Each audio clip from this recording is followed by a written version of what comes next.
కొన్ని బుక్స్ ఏమో ఏమని చెప్తున్నాయి, వీళ్ళిద్దరూ ఫ్రెండ్స్ అని చెప్తున్నాయి.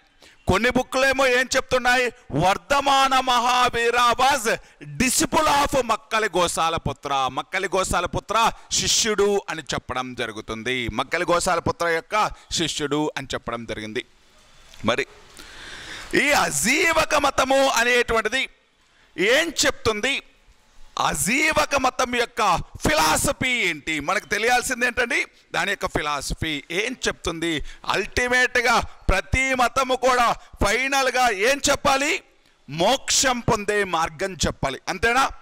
మోక్షం పొందడమే కదా రిలీఫ్ రావడము అంటే. మరి మోక్షం ఎలా పొందాలి, అసలు ఏం చెప్తుంది అజీవక మతము అంటే, నువ్వు ప్రతిదీ కూడా అంటే ఇది దేని గురించి చెప్తుంది, దేనికి ప్రయారిటీ ఇచ్చింది అంటే ఫేసిజం. ఫేసిజం తలరాత, ఫేసిజానికి ప్రయారిటీ ఇచ్చింది, తలరాత అనేటువంటి దానికి ప్రయారిటీ ఇస్తుంది. అంటే యువర్ ఫేట్ ఆల్రెడీ డిసైడెడ్. తలరాత అంటే విధి అనేటువంటిది అంటాం, విధి రాత అంటాం. అంటే నువ్వు భూమిపైకి వచ్చేటప్పుడే నీ యొక్క తలరాత అనేటువంటిది, నువ్వు ఏమవ్వాలి, నీకేమవుతుంది, నీ యొక్క జీవితం ఎలా ఉండాలి అనేటువంటిది ముందుగానే డిసైడ్ అయి ఉంటుంది. నువ్వు ఈ జన్మలో ఎన్ని కర్మలు చేసినా, ఎన్ని పుణ్యాలు చేసినా, ఏ యాక్టివిటీ చేసినా ఆ తలరాతను మార్చలేవు అని ఉంటుంది. నీ యొక్క ఫ్యూచర్ అనేటువంటిది ఆల్రెడీ డిసైడెడ్ అంటుంది. తలరాత అనేటువంటి దాని గురించి చెప్తుంది ఏ మతం, అజీవక మతము అనేటువంటిది. ఈ అజీవక మతము అనేటువంటిది దేనికి ప్రయారిటీ ఇచ్చింది అంటే ఫేసిజానికి ఎక్కువగా ప్రయారిటీ ఇచ్చింది. తలరాత గురించి చెప్పింది. తలరాత అంటే ఏంటి అంటే నా యొక్క రాత అలాగే ఉంది అంటాం. అంటే ఏంటి, వచ్చేటప్పుడే నువ్వు ఈ భూమిపైకి వచ్చేటప్పుడే ఈ లైఫ్ అనేటువంటిది ఎలా ఉండాలి, నీ యొక్క లైఫ్లో ఏమేమి జరగాలి అనేటువంటిది ఆల్రెడీ డిసైడెడ్, ముందే కూడా డిసైడ్ అయిపోయి ఉంటుంది. నువ్వు ఎన్ని చేసినా, మంచి పనులు చేసినా, ఎన్ని చెడ్డ పనులు చేసినా కూడా అది మారదు అని చెప్పేటువంటి మతమే అజీవక మతము అనేటువంటిది. అజీవక మతం ఈ జన్మలో చేసినటువంటి యాక్టివిటీస్ అనేటువంటివి నీకు ఈ జన్మలో పనికిరావు, నెక్స్ట్ వచ్చేటువంటి జన్మలో పనికొస్తాయి. అంటే ఇప్పుడు నువ్వు ఎన్ని చేసినా కూడా నీ యొక్క తలరాత అనేటువంటిది మారదు. ఆల్రెడీ ఏమైపోయింది, రాసేశారు, ఆల్రెడీ ఉండిపోయింది, తలరాత ఉండిపోయింది, నువ్వు ఏం చేసినా మారదు అని చెప్పేటువంటి మతమే అజీవక మతము. ఈ అజీవక మతము అనేటువంటి దానిని ఫాలో అయినటువంటి రూలర్ ఎవరు అంటే బిందుసారా అనేటువంటి వ్యక్తి. ఎవరండి? బిందుసారా. చంద్రగుప్త మౌర్యుడు ఏ మతాన్ని ఫాలో అయ్యాడు? జైన మతాన్ని. చంద్రగుప్త మౌర్యుడు అనేటువంటి వ్యక్తి జైన మతాన్ని ఫాలో అయితే ఆయన కొడుకైనటువంటి బిందుసారుడు అనేటువంటి వ్యక్తి అజీవక మతాన్ని ఫాలో అవ్వడం జరిగింది. అజీవక మతము అనేటువంటి దానిని ఎక్కువగా ఫాలో అవ్వలేదు రాజులు అనేటువంటి వాళ్ళు. ప్రధానంగా దీనిని ఫాలో అయినటువంటి ఫేమస్ రూలర్ ఎవరు అంటే బిందుసారా అనేటువంటి వ్యక్తి. బింబిసారా హర్యాంక వంశం, బిందుసారా అనేటువంటి వ్యక్తి మౌర్య వంశంలో చంద్రగుప్త మౌర్యుడి యొక్క కొడుకు, అశోకుడి యొక్క ఫాదర్. అశోకుడి యొక్క ఫాదర్ బిందుసారుడు అనేటువంటి వ్యక్తి. ఈ బిందుసారుడు అనేటువంటి వ్యక్తి చనిపోయిన తరువాత రాజ్యం కోసం బిందుసారుడి యొక్క 100 మంది కొడుకుల మధ్య వారసత్వ పోరు అనేటువంటిది జరిగింది. ఈ 100 మంది కొడుకుల మధ్య వారసత్వ పోరు జరిగినప్పుడు అశోకుడు అనేటువంటి వ్యక్తి తన యొక్క మిగిలిన సోదరులందరినీ కూడా చంపేసి, అంటే 100 మందిలో మిగిలిన 99 మందిని చంపేసి రాజ్యానికి వచ్చాడు అని బౌద్ధ మత గ్రంథాలు తెలుపుతున్నాయి. అందుకే అశోకుడు తన యొక్క బ్రదర్స్ అందరినీ కూడా చంపేసి రాజ్యానికి వచ్చాడు అంటే అతను క్రూయల్ పర్సన్ అని, ఇనీషియల్ డేస్లో మంచి క్రూయల్ పర్సన్ అడు, చాలా కఠినంగా ఉండేటువంటి వాడు అని ఎవరు చెప్తున్నాయి?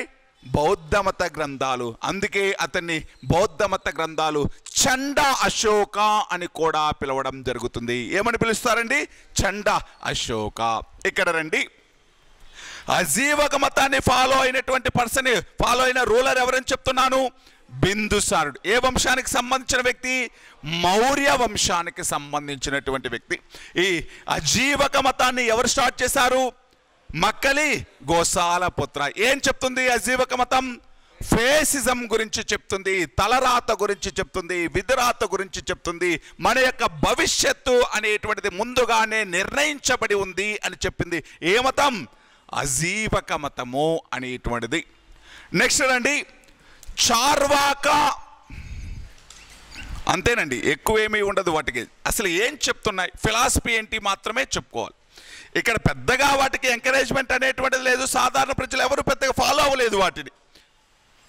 చార్వాక, దీనినే లోకాయుత అని కూడా పిలవడం జరుగుతుంది. లోకాయుత, చార్వాక మతాన్ని లోకాయుత అని కూడా పిలుస్తాం. దీనిని అజీత కేశకంబలి, అజీత కేశకంబలి, అజీత కేశకంబలి అనేటువంటి వ్యక్తి దీని ఫౌండర్ అండి. చార్వాక లేకపోతే దీనినే ఏమని పిలిచాం? లోకాయుత. చార్వాక లేకపోతే లోకాయుతం. దీన్ని ఎవరు ఫౌండర్? ఎవరు? అజీత కేశకంబలి. చార్వాక లేకపోతే లోకాయుత మతాన్ని అజీత కేశకంబలి అనేటువంటి వ్యక్తి స్టార్ట్ చేశాడు. ఏం చెప్తుంది చార్వాక మతము లేకపోతే లోకాయుత మతము అంటే?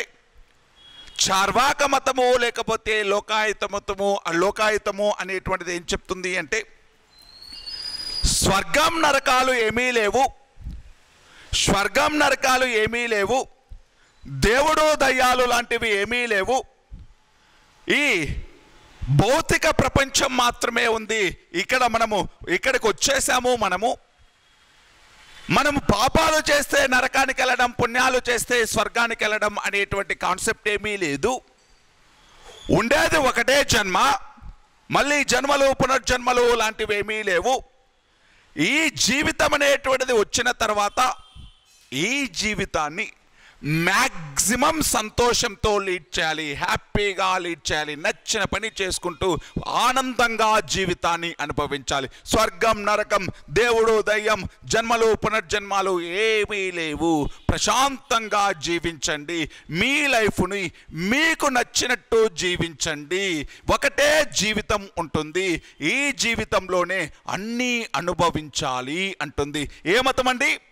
చార్వాక లేకపోతే లోకాయుత మతం. అర్థమైందా? ఏమీ లేవు.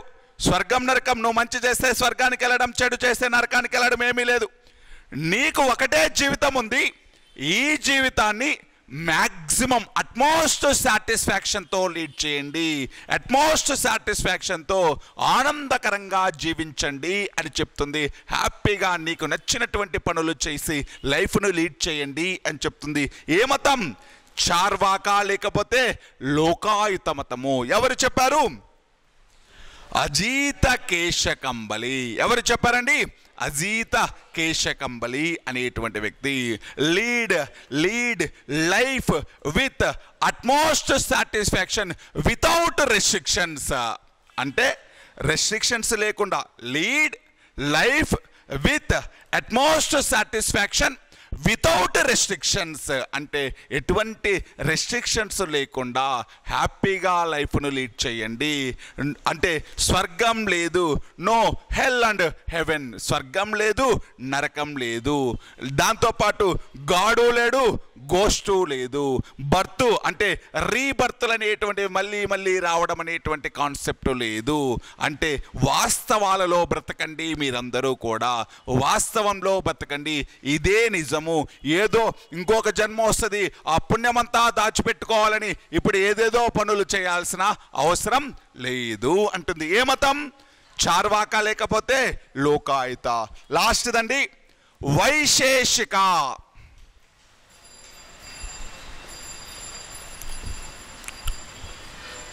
వైశేషిక.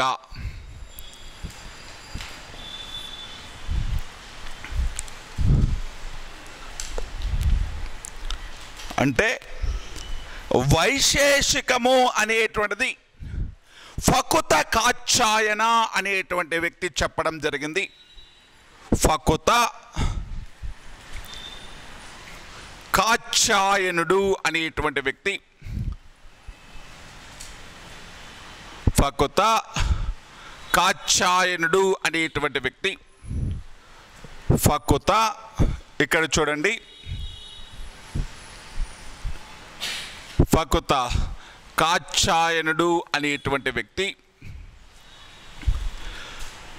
వైశేషిక సంప్రదాయం అనేటువంటి దాన్ని స్టార్ట్ చేశాడు. వైశేషికం అనేటువంటి దాన్ని స్టార్ట్ చేశాడు.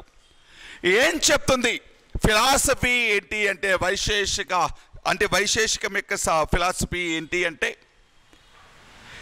యూనివర్స్ అనేటువంటిది, విశ్వం అనేటువంటిది, universe originated by scientific rules. Science is the main factor for the origination of universe. విశ్వం ఆవిర్భవించడానికి, భూమి పుట్టడానికి ప్రధాన కారణం సైన్సే. శాస్త్ర నియమాల ప్రకారం మాత్రమే విశ్వం ఆవిర్భవించింది. శాస్త్ర నియమాలు ప్రకారమే సైన్స్ అనేటువంటిది ప్రధాన కారణం దీనికి. ఇక్కడేదో దేవుడు దయ్యాలు ఇది కాదు ప్రధాన కారణం. యూనివర్స్ అనేటువంటిది ఆరిజినేట్ అవ్వడానికి మెయిన్ రీజన్ ఎవరండి? Science. Scientific, based on scientific rules. Universe originated శాస్త్ర నియమాల ప్రకారం మాత్రమే ఇక్కడ ప్రతి యాక్టివిటీ జరుగుతూ ఉంటుంది. విశ్వం అనేటువంటిది సైన్స్ ప్రకారమే ఏర్పడింది. ఇక్కడ జరిగేటువంటి ప్రతిదీ కూడా, భూమిపైన జరిగేటువంటి ప్రతి విషయం కూడా సైన్స్ ప్రకారమే జరుగుతూ ఉంటుంది. నీకు జబ్బొచ్చింది అంటే దేవుడి వల్ల, దయ్యం వల్ల, లేకపోతే నీకు వచ్చిన కర్మ వల్ల కాదు, సైన్స్ వల్ల. అంటే సైన్స్ అంటే సమ్ రీజన్ ఉంటుంది దానికి. అంటే ఏదో ఒక మైక్రో ఆర్గానిజం, ఏదో ఒక ఇన్ఫెక్షన్ అటాక్ అయితే నీకు జబ్బు వస్తుంది, కానీ దానికి దయ్యాలు, దేవుణ్ణి, కర్మ సిద్ధాంతాల్ని ముడిపెట్టరాదు. ప్రతి దానికి కూడా లింకుగా ఏముంటుంది? సైన్స్ ఉంటుంది. శాస్త్ర నియమాల ప్రకారమే ఈ విశ్వమంతా నడుచుకుంటూ ఉంటుంది అని ఏ సిద్ధాంతం చెప్తుంది? వైశేషిక సంప్రదాయం అనేటువంటి చెప్పింది. వైశేషిక మతము అనేటువంటి చెప్పింది. ఎవరు చెప్పారు?